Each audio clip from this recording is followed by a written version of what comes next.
এবছর হতে যাচ্ছে লিওনেল মেসির শেষ বিশ্বকাপ। সেই দিক থেকে ভাবলাম আমি তো কখনো লিওনেল মেসির সঙ্গে দেখা করার মতো সামর্থ্য আমার হবে না, বা তাকে স্টেডিয়ামে বসে তার খেলা দেখার মতো সৌভাগ্য আমার হবে না। সেজন্য ভাবলাম আমি তো মেসিকে বানাতে পারবো।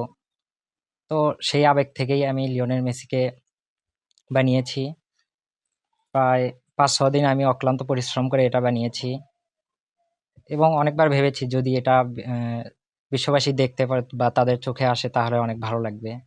এখন মাটিতে আছে, এখন মাটি দিয়ে তৈরি করছি। পরবর্তীতে সিমেন্ট অথবা ফাইবারে কনভার্ট করব আমার বাজেট অনুযায়ী, আমার নিজস্ব বাজেট অনুযায়ী করে এটা আমি সারা জীবন আমার ঘরে রেখে দিব, মানে ভালোবাসার জায়গা থেকে।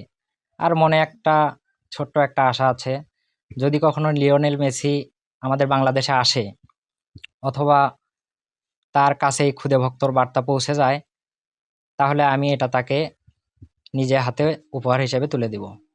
আমার পার্শ্ববর্তী গ্রামের এটা ছোট দুর্গাপুর হিন্দুপাড়া দরবস্তি ইউনিয়ন। রাজু একটা ভাস্কর্য তৈরি করছে মেসির। হ্যাঁ, এবং সুন্দর ভাস্কর্যটা অতি সুন্দর হয়েছে। মোটামুটি ভালো লাগলো। নিজের আমার নাতি হয় মেসি, এখন সোল হাউস করছে, খেলোয়াড় হিসেবে তৈরি করছে। এটাই আপনাদের কাছে আশীর্বাদ চাচ্ছি, যেন ছেলে অভিজ্ঞ দিনে দিনে বেড়ে যায়। এটাই দোয়া আশীর্বাদ করবেন আপনারা। ব্রাজিল, এটা আমি আমার মানে স্বামী যে বানাচ্ছে এটা আমি কোনো হিংসা চোখে দেখছি না, যে তাই ওনাকে ভালোবাসে সেজন্যে।